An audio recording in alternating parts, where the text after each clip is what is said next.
Good afternoon, sir and classmates. We are Group 4 and today we will discuss the Judicial Department Article 8. Sa Judicial Department ay malalaman natin kung paano mag-qualify at pagtanggal ng Chief Justices and Judges of Judiciary. Bukod dito, malalaman din ang mga qualifications para maging member ng Supreme Court, Lower Collegiate Court, Judges of Non-Collegiate Lower Courts, at iba pang mga ginagawa ng ating mga Korte Suprema. And we are Group 4.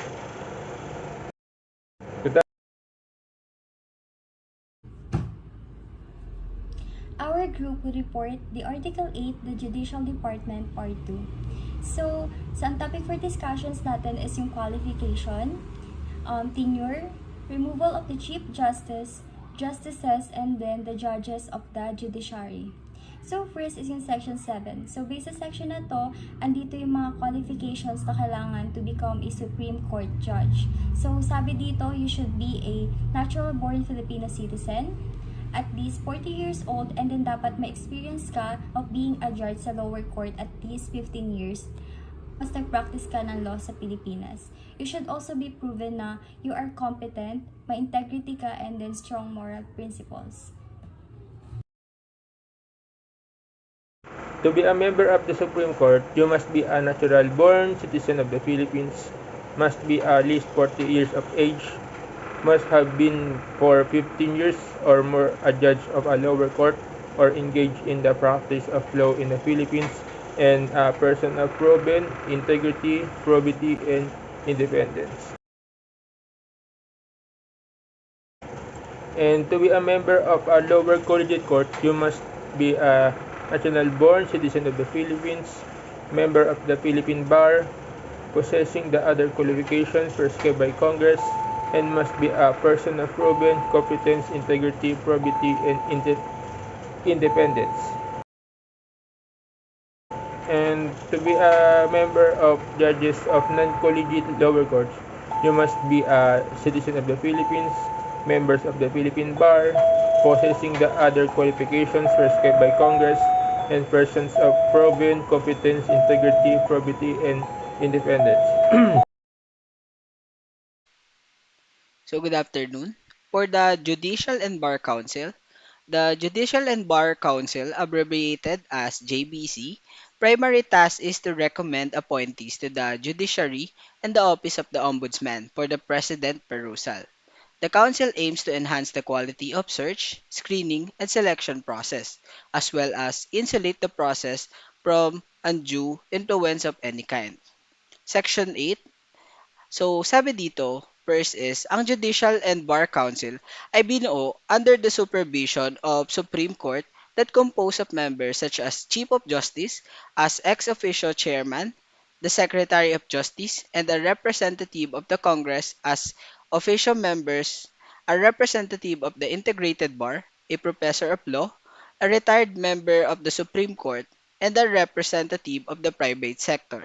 Sila ang nagrerekomenda ng mga maaaring i-appoint ng miyembro ng Korte Suprema pagkatapos ng masusing pagsusuri sa kakayahan, katauhan, and other high qualification.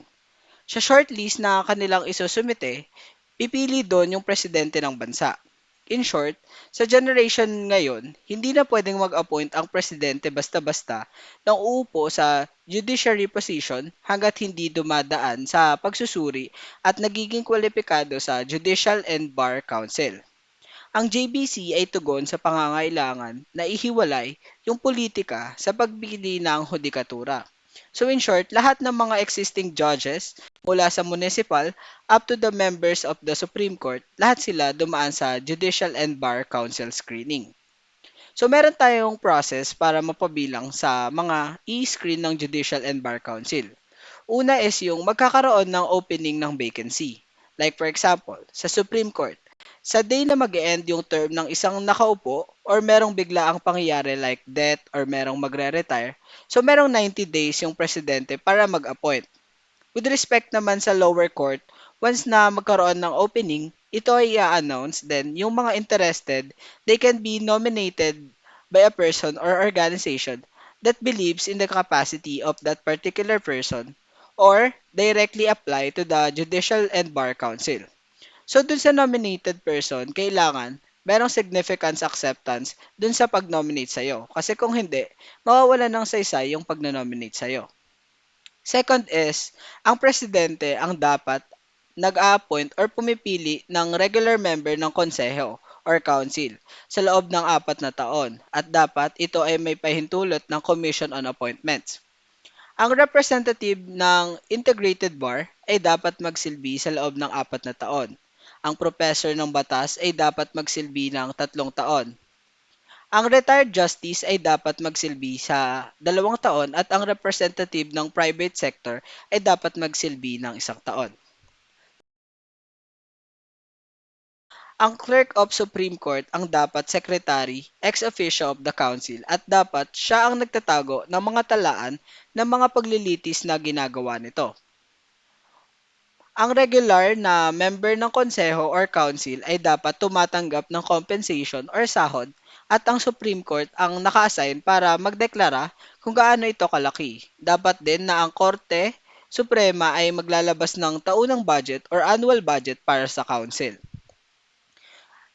Next is, dapat ang Judicial and Bar Council, ang pangunahing tungkulin nito ay mag-assign, magtalaga or mag-appoint ng tao na dapat ilagay sa position as judiciary. Marami pang pwedeng gawin ang Judicial and Bar Council. Nakadepende sa Korte Suprema kung ano ang mga itatalaga nito dito. Section Section 9. The members of the Supreme Court and judges of lower courts should be appointed by the President from a list of at least 3 nominees prepared by the Judicial and Bar Council for every vacancy. Such appointment need no confirmation. So, kagaya ng example ko kanina, dapat bago i-appoint ng president, yung i-appoint ng president is manggagaling sa shortlist na galing sa JBC or yung Judicial and Bar Council. So, i-approve muna ng Judicial and Bar Council bago i-appoint ng President. For lower courts, the President shall issue appointment within 90 days from the submission of the list. So, kagaya nga ng example ko din kanina na kapag halimbawa is may magre-retire na nakaupo, merong 90 days yung President para mag-appoint siya kung sino yung pwede sa position na yun.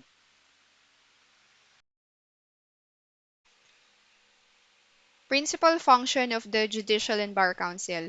The council shall have the principal function of recommending appointees to the judiciary. It may exercise such other functions and duties as the Supreme Court may assign to it. Ang pinaka-main function ng Judicial and Bar Council is to recommend sa President. Ang goal nila is pagbutihin yung quality of the search, screening, and selection process as well as insulate the process from undue influence of any kind. Before, wala naman JBC and ang may idea nito is si former Chief Justice Roberto Concepcion during the debates of the 1986 Constitutional Commission in order to depoliticize the process of appointments, which commissioners Jose C. Colaico and Ricardo J. Romulo defended and agreed with the creation of JBC. Who are the members of the JBC? The Chief of Justice as ex officio chairman, the Secretary of Justice, and a representative of the Congress as ex officio members, a representative of the Integrated Bar, a professor of law, a retired member of the Supreme Court, and a representative of the private sector. Once the JBC have the list of the candidates, they will nominate through vote. Then whoever will be on the final list through screening, our president will be the one who will appoint with the consent of the Commission on Appointments. The rationale behind the creation of the Judicial and Bar Council.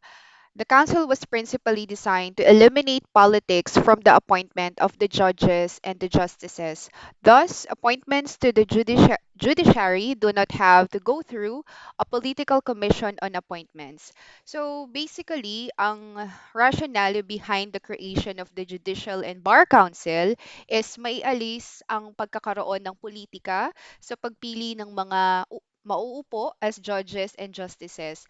Dati kasi nung wala pang Judicial and Bar Council Commission on Appointments and president lang ang gumagawa ng desisyon kung sino ang uupo as judges and justices.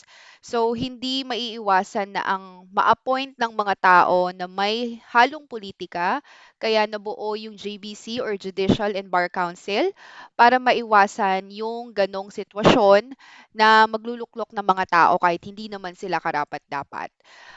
For the manner of appointment of the members of the judiciary, the members of the Supreme Court and judges of lower courts shall be appointed by President from a list of at least three nominees preferred by the Judicial and Bar Council. For every vacancy, such as appointments need no confirmation. For the lower courts, the President shall issue the appointment within 90 days from the submission of the list. For the manner of appointment of the members of the judiciary ang miyembro ng mga Korte Suprema at mga judges sa lower courts, presidente ang pipili kung sino ang ia-appoint niya na uupo sa posisyon na 'to. Yung mga list na maaari niyang ilagay or i-appoint sa bawat posisyon na ito ay manggagaling sa Judicial and Bar Council. So, merong at least three or tatlong nominees na gagawin ng JBC sa kada vacant na posisyon. Ito yung mga na-screen nilang mabuti at pumasa sa mga qualification that they've created para sa specific position na kanilang in-applyan. So, after masubmit ng JBC ang list for the nominees, merong 90 days, kumbaga, ang presidente para mag-appoint kung sino ang mauupo sa vacant na posisyon. Limitations of judicial power. The judicial department is given a lot of power over legislation and over public policy. Article 8 contains limitations on the power of the legislation. Section 2, the members of the Supreme Court and of other courts established by law shall not be designated to any agency performing quasi-judicial or administrative function. So, ano nga ba yung quasi-judicial function? It is defined as an action by an administrative agency which ascertains certain facts, hold hearings, weigh evidence, make conclusions from the facts as a basis for their official action, and exercises discretion of a judicial nature. Thus, it means that they should not be involved in any administrative work such those of a court, commissioner or registrar, judge advocate, and other similar positions. Kumbaga, pinrohibited nila yung mga members ng Supreme Court and other courts established by law na magsagawa ng any function or activity na hindi sakop ng kanilang jurisdiction. This meant to protect judges from performing administrative duties which might conflict with the cases before their court. This also prevents any individual from having unlimited power over the people because that individual would serve both as a judge and as an executive authority within their jurisdiction.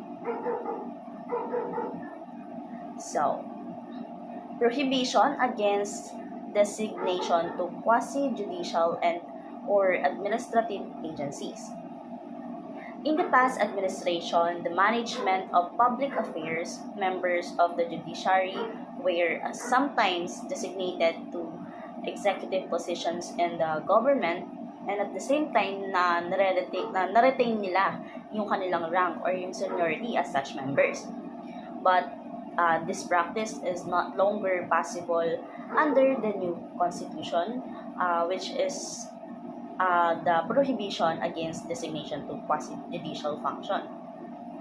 So, the prohibition against designation to quasi-judicial and administrative agencies is a vital part of the Constitution. It provides safeguard against abuse of power by those in authority of prohibiting the President, Chief Justice, and Justices from being appointed as judges or magistrates of any court except under special circumstances prescribed therein.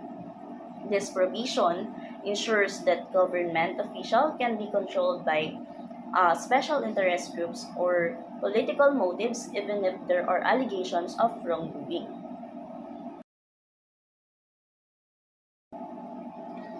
The following reasons may be given for the said prohibition. First, such designation violates the doctrine of separation of powers between the judicial and executive branches of the government. So ano nga ulit yung na-violate nila?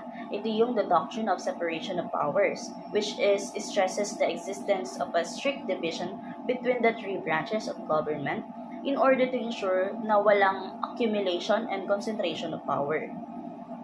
The doctrine of separation of powers nagre-require ng nire-require niya yung each branch of government na maging independent and not allow them to encroach on the powers or duties of another branch. Second reason is it may compromise the independence of the members in the performance of their judicial functions. Not only the independence of the members, but it may also compromise the integrity and impartiality of the judiciary or yung tinatawag nilang walang kinikilingang hustisya. And also yung public confidence in the judiciary because it may also be seen as a way of influencing judicial decision making. And lastly, it is said na if the member of the Supreme Court and the Court of Appeals are already mas inassign pa sila sa mga non-judicial functions or activities, maaaring yung mga tambak nilang mga backlogs, yung mga court cases or dockets ay mas lalong hindi mabawasan or ma-eliminate. That will further result to delayed court cases dispositions.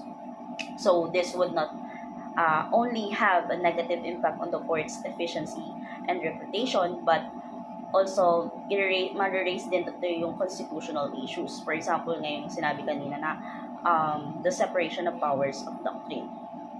So, these three reasons yung nakita nilang reason nga para magsagawa sila ng prohibition acts.